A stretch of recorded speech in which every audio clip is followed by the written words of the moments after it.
예수의 이름을 소리 높여 찬송하네.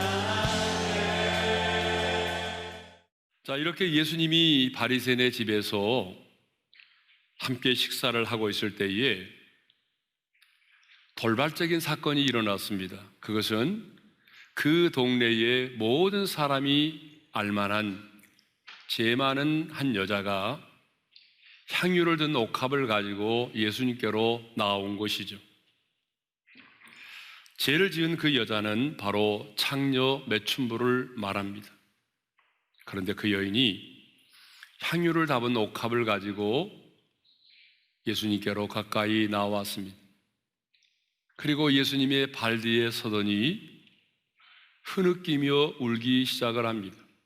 우리는 이 여인의 행동을 통해서 진정한 사랑은 감추어질 수 없고 표현될 수밖에 없다는 것을 깨닫게 됩니다.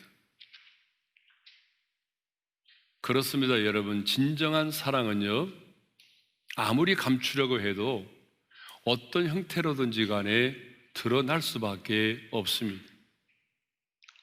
왜냐하면 사랑은 말이 아니거든요. 사랑은 이론이 아닙니다. 사랑은 관념이 아닙니다. 사랑은 철학이 아닙니다.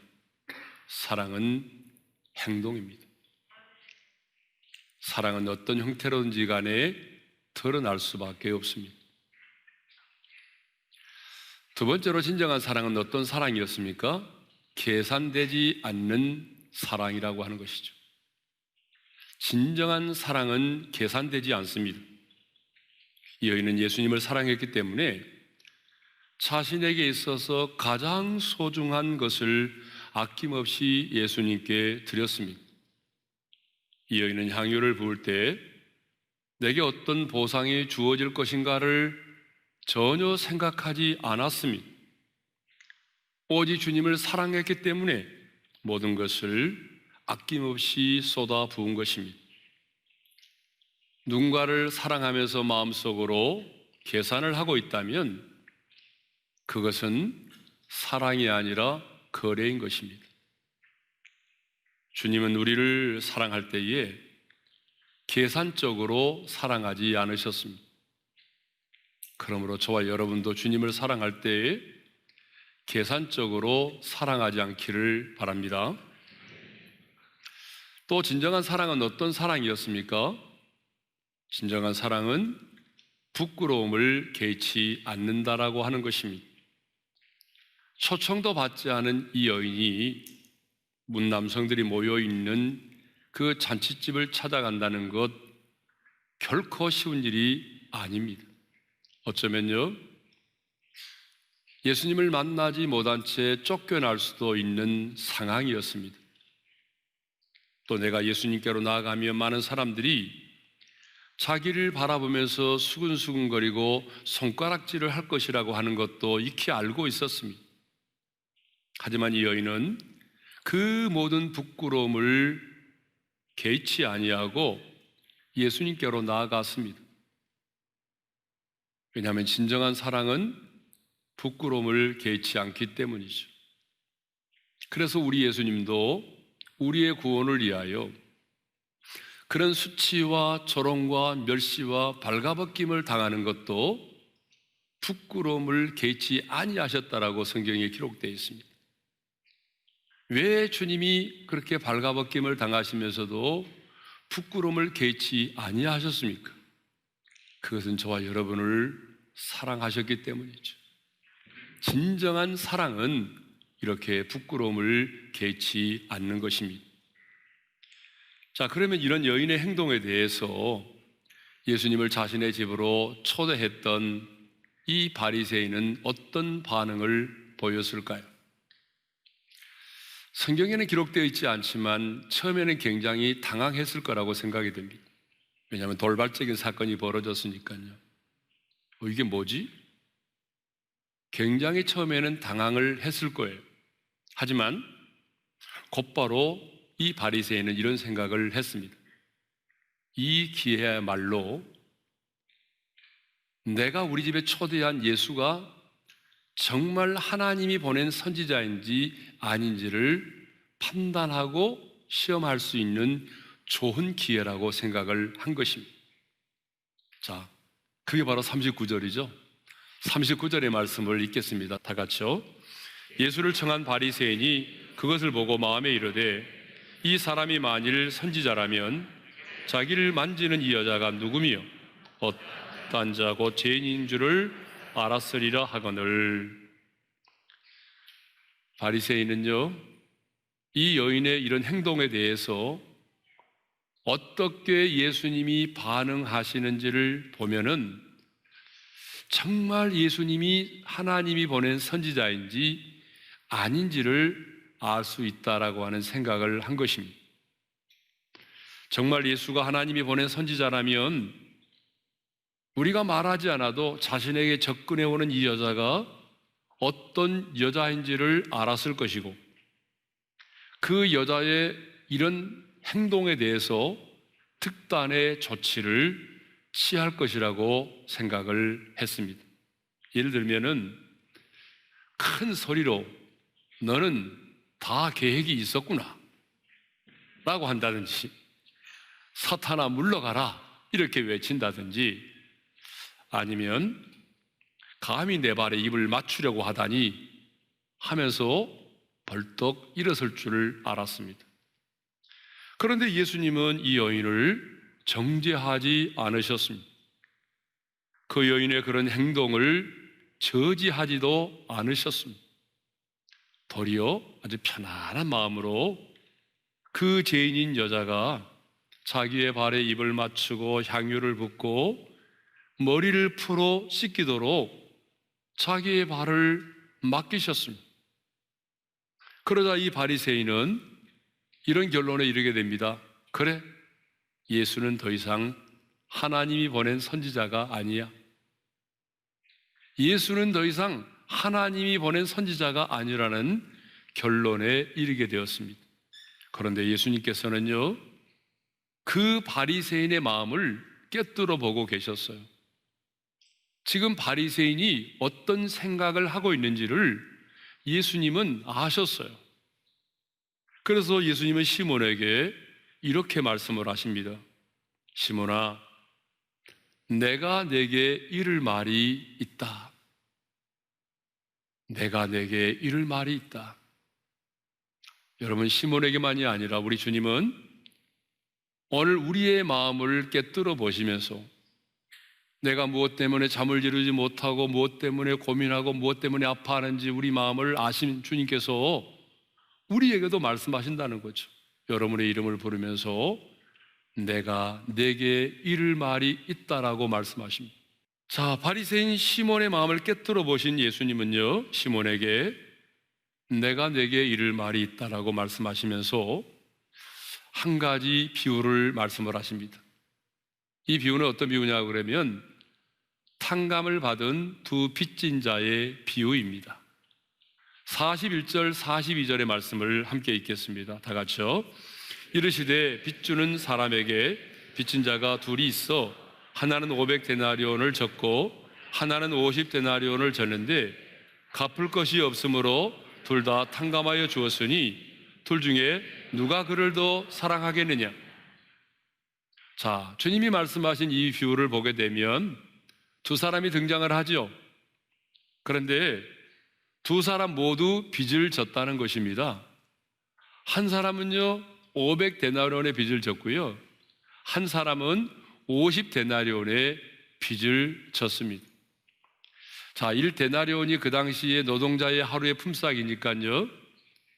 자, 지금 노동자의 품삯이 10만 원이라고 계산한다면 한 사람은 500만 원의 빚을 졌고요, 한 사람은 5천만 원의 빚을 진 것입니다.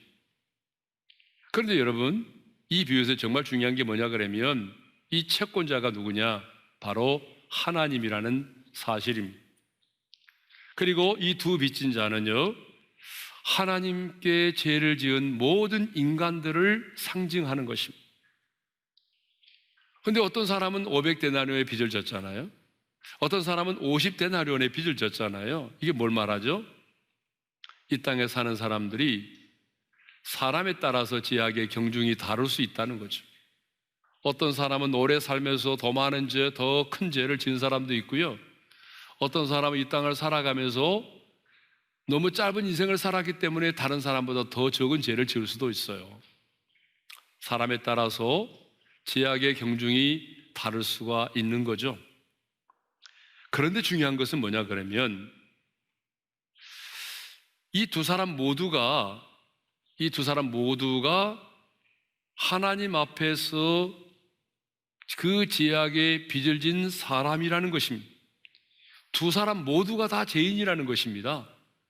500데나리온의 빚을 진 사람은 더 많은 죄인이고 50데나리온의 빚을 진 사람은 더 적은 죄인이 아니라 하나님 앞에서는 두 사람 모두가 죄인이라는 사실이죠. 그래서 사도 바울은 로마서 3장 23절에서 이렇게 말하고 있네요. 다 같이요. 모든 사람이 죄를 범하였음에 하나님의 영광에 이르지 못하더니 모든 사람이 죄인이라고 말합니다. 그런데 두 사람 모두가 자신의 빚을 갚을 능력이 없다는 거예요. 그래서 빚을 준 사람이 두 사람 모두 어떻게 해줬어요? 탕감해 주었다는 것입니다. 자, 42절 상반절의 말씀을 읽겠습니다. 다 같이요. 갚을 것이 없으므로 둘 다 탕감하여 주었으니. 자, 여러분 다시 한번 묻겠습니다. 왜 탕감하여 주었다고 말하죠? 갚을 것이 없으므로. 다시 한번 묻겠습니다. 왜 탕감하여 주었다고요? 두 사람 모두 갚을 것이 없기 때문에, 갚을 능력이 없었기 때문입니다. 자, 이제 그렇다면 이 말이 무슨 말이에요? 죄인된 우리 인간은요, 스스로 자신의 죄악의 문제를 해결할 능력이 없다는 것을 말합니다. 그렇습니다. 죄인된 우리는요, 누구도 스스로 자신의 죄 문제를 해결할 길이 없습니다. 능력이 없습니다. 그래서 하나님은 이렇게 말씀하셨어요. 예레미야 2장 22절의 말씀이죠. 읽겠습니다. 다 같이요. 주 여호와의 말씀이니라. 네가 잿물로 스스로 씻으며 네가 많은 비누를 쓸지라도 내 죄악이 내 앞에 그대로 있으리니. 한번 따라서 합시다. 내 죄악이 내 앞에 그대로 있으리니. 자, 이 말은 무슨 말입니까? 잿물과 비눗물로 아무리 씻으려고 해도 내 죄악이 사라지지 않고 내 앞에 있다라고 말씀하잖아요. 이 말은 무슨 말인가 하면 우리 인간이 이 땅을 살아가면서 자신의 죄악의 문제를 해결받기 위해서 고행도 하고 선행도 하고 스스로 노력을 해보지만 아무리 발버둥을 쳐도 그 죄는 사라지지 않는다는 거예요. 우리 인간의 죄라는 것은 그런 방법으로 사라지는 게 아니라는 거예요. 언제나 너의 죄악이, 내 죄악이 내 앞에 있다는 것은 인간의 노력에 의해서 우리 죄악의 문제가 사라지지 않는다라고 하는 것입니다. 자, 그러면 여러분 어떻게 해야 되죠? 어떻게 해야 여러분 하나님 앞에 있는 내 죄를 용서받을 수 있을까요? 여러분 어떻게 하면 내 죄악을 탕감받을 수 있을까요? 그것은 여러분 우리 인간 스스로의 힘과 노력으로 아니 된다면 하나님께서 스스로 이 죄악의 문제를 해결해 주실 수 있는 방법밖에는 없는 거죠. 여러분 그러잖아요. 우리는 이 채무를 갚을 능력이 없다면 빚을 준 사람이 우리의 빚을 탕감해 주는 것밖에는 방법이 없는 것처럼 죄인된 우리는 스스로 우리 죄악의 문제를 해결할 수 없기 때문에 우리의 죄악의 문제를 누가 해결해 주셔야 한단 말입니까? 죄 없으신 하나님께서 우리의 죄악의 문제를 해결해 주셔야만 하는 거죠. 그래서 하나님은 어떻게 하셨습니까? 우리의 죄악의 문제를 해결하기 위해서 독생자 예수 그리스도를 이 세상 가운데 보내셨습니다. 그리고 2000년 전 인간의 몸을 입고 오신 예수 그리스도에게 시간과 공간을 초월하여 우리의 모든 죄악을 그에게 옮기셨습니다. 그리고 하나님의 아들 예수 그리스도는 시간과 공간을 초월하여 우리의 모든 죄를 담당하시고 그 십자가에서 우리의 죄값을 지불하셨습니다. 어떻게? 수치를 당하시고 형벌을 받으시고 죽으심으로 우리의 모든 죄값을 완벽하게 지불하셨습니다. 그리고 마지막에 다 이루었다, 내가 너의 죄값을 다 지불했다라고 말씀하셨습니다. 그러므로 우리의 죄악의 문제는 우리 스스로 해결할 수 없기 때문에 하나님께서 해결해 주셔야만 하는 것입니다. 그런데 하나님이 우리의 죄악의 문제를 해결하기 위해서 자기 아들을 보내셨고 십자가에서 죽게 하셔서 우리의 모든 죄값을 치르게 하셨습니다. 그렇다면 이제 우리가 어떻게 해야 우리의 죄 문제를 해결받을 수 있나요? 그 예수 그리스도를 믿는 것입니다. 그 예수 그리스도를 믿기만 하면 여러분, 그 아들의 그 아들이 흘리신 피가 우리의 모든 죄를 사해 주는 것이죠. 그래서 요한일서 1장 7절에 이런 말씀이 있잖아요. 다 같이 읽겠습니다. 그 아들 예수의 피가 우리를 모든 죄에서 깨끗하게 하실 것이요. 아멘. 본문을 보게 되면 이 500데나리온의 빚을 졌다가 탕감받은 이 사람은, 죄 많은 이 여자를 말하고, 50데나리온의 빚을 졌다가 탕감받은 사람은 바로 예수님을 자신의 집에 초대한 바리새인 시몬을 말합니다. 그런데 두 사람 모두 빚의 차이는 있지만 그 빚을 갚을 만한 능력이 없기 때문에 모두 탕감을 받았습니다.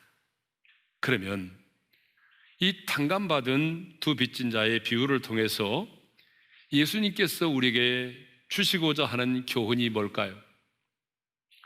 첫 번째 교훈은 죄의 사함과 사랑은 비례한다라고 하는 것입니다. 주님은 바리새인 시몬에게 갚을 것이 없으므로 둘 다 탕감하여 주었는데, 그렇다면 둘 중에 누가 그를 더 사랑하겠느냐라고 물으셨어요. 42절이죠. 읽겠습니다. 시작. 갚을 것이 없으므로 둘 다 탕감하여 주었으니 둘 중에 누가 그를 더 사랑하겠느냐? 그때 바리새인은 43절에서 이렇게 말하죠. 우리 43절인데요. 함께 읽겠습니다. 시작. 시몬이 대답하여 이르되 내 생각에는 많이 탕감을 받은 자니이다. 이르시되 내 판단이 옳다 하시고, 시몬이 말합니다. 내 생각에는 많이 탕감을 받은 자가 그 주인을 더 사랑하겠죠. 주님 말씀하십니다. 내 판단이 옳도다. 네 대답이 틀리지 않고 맞다는 얘기죠. 그렇습니다. 두 사람 모두 제사함을 받았습니다. 그런데 누가 더 탕감해 준 자를 더 사랑한지요? 당연히 더 많이 탕감을 받은 자가 사랑한다는 것입니다. 그러면 이 여인은 왜 주님을 그토록 사랑했을까요? 그것은 용서받을 수 없는 자신의 죄를 예수님을 통해서 사함을 받았기 때문입니다. 이렇게 예수 안에서 주님을 만나서 그 추하고 더러운 죄를 사함받고 나니까 예수님을 사랑하지 않을 수가 없었어요. 인간의 진정한 행복은 죄를 사함받는 데 있습니다. 그래서 로마서 4장 6절과 8절에 이런 말씀이 있어요. 다 같이 읽겠습니다. 시작. 이런 것이 없이 불법이 사함을 받고 죄가 가리워짐을 받는 사람들은 복이 있고 주께서 그 죄를 인정하지 아니하실 사람은 복이 있도다. 여러분, 이런 말을 들어보셨죠? 하루를 기분 좋게 행복하려면 이발을 하고, 일주일을 행복하게 지내려면 자동차를 사고, 한 달을 행복하게 하려면 집을 사고, 1년을 행복하게 지내려면 결혼을 하라는 말이 있습니다. 그러면 영혼을 행복하게 보내려면 어떻게 해야 될까요? 영혼을 행복하게 보내려면 그것은 죄를 사함받아야 한다는 것입니다. 인간의 진정한 행복은 죄를 사함받는 것입니다. 두 번째로 사랑함이 차이를 만든다라고 하는 거예요. 시몬에게 이 비유를 말씀하신 예수님은 이 여자를 돌아보시면서 시몬에게 이렇게 말씀하십니다. 이 여자를 보느냐? 너는 이 여자를 정죄하고 있는데 이 여자를 보느냐? 그리고 이어서 이렇게 말씀을 하셨습니다. 자, 44절, 46절이죠. 함께 읽겠습니다. 시작. 내가 내 집에 들어올 때에 너는 내게 발 씻을 물도 주지 아니하였으되 이 여자는 눈물로 내 발을 적시고 그 머리털로 닦았으며 너는 내게 입맞추지 아니하였으되 그는 내가 들어올 때로부터 내 발에 입맞추기를 그치지 아니하였으며 너는 내 머리에 감람유도 붓지 아니하였으되 그는 향유를 내 발에 부었느니라. 왜 예수님을 대하는 두 사람의 태도가 이렇게 달랐는지 그 차이를 말씀하고 계십니다. 당시 유대인들은 샌달과 같은 신발을 신고 다니기 때문에 늘 발에 먼지가 많이 묻어 있어요. 그래서 어떤 사람을 초청하게 되면 발 씻을 물을 주어서 발을 씻게 합니다. 그리고 다음엔 입을 맞추는 것이 상례고요. 그리고 가장 값비싼 향유를 그 다음에는 머리에다가 기름을 부어서 축복을 하는 것이 어떤 사람을 초청했을 때에 그들이 하는 상례입니다. 그런데 이 바리새인은 예수님을 자신의 집에 초청하고도 발 씻을 물도 주지 않았다는 거예요. 예수님에게 입 맞추지도 않았다는 거예요. 사지상 감람유도 붓지 않았다는 거예요. 그러나 죄 많은 이 여인은 눈물로 주님의 발을 씻었습니다. 주님의 발에 입을 맞추었습니다. 그리고 가장 값비싼 향유를 주님의 발에 부었습니다. 그러면 무엇이 이 두 사람으로 하여금 이렇게 많은 차이를 갖게 했을까요? 무엇이 예수님을 이렇게 서로 다른 모습으로, 서로 다른 태도로 대하게 했을까요? 바로 사랑함입니다. 예수님은 왜 죄 많은 이 여자가 바리새인과는 달리 자신에게 이런 행동을 취했는지 그 이유를 이렇게 말씀하십니다. 이는 그의 사랑함이 많음이라. 따라서 합시다. 이는 그의 사랑함이 많음이라. 예수님 자신에 대한 사랑이 이런 차이를 만들었다는 것입니다.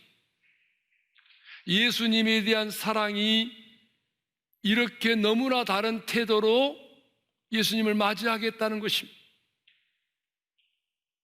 예수님에 대한 이 여인의 사랑이 바리새인과는 전혀 다른 행동을 취하게 했다는 것이죠. 그렇습니다. 사랑하면은 차이가 있습니다. 여러분 그렇지 않아요? 이것은 주님과 나와의 관계만이 아니라 우리의 삶 속에서도 사람과 사람과의 관계 속에서도 사랑함이 차이를 만드는 거예요. 사랑하는 성도 여러분, 예수님을 사랑하기 때문에 울어본 적이 있습니까? 제 삶의 은혜가 너무 크기 때문에 엉엉 울어본 적이 있습니까? 예수님을 사랑하기 때문에 여러분의 인생에 가장 소중한 것을 주님께 드린 적이 있습니까? 이 예화는 제가 여러 번 사용했던 예화입니다. 어떤 독일 마을에 예수를 신실하게 믿는 자매가 혀암으로 이 혀를 잘라내야만 하는 수술을 받게 되었습니다. 이제 수술을 하기 전에 의사와 간호사가 얘기합니다. 이제 마지막으로 하고 싶은 말이 있으면 하세요. 마지막으로 하고 싶은 말이 있으면 하세요. 그녀는 마지막으로 이런 감격스럽고 아름다운 고백을 남겼습니다. 주 예수님, 주님의 은혜가 이미 저에게 족합니다. 제가 예수님을 진심으로 사랑하고 찬양합니다. 여러분, 이것이 바로 사랑함의 차이입니다. 이제 우리의 문제는 내가 신앙생활을 얼마나 오래 했느냐가 아니라 내가 얼마나 주님을 사랑하느냐에 있습니다. 그 사랑함이 차이를 만듭니다.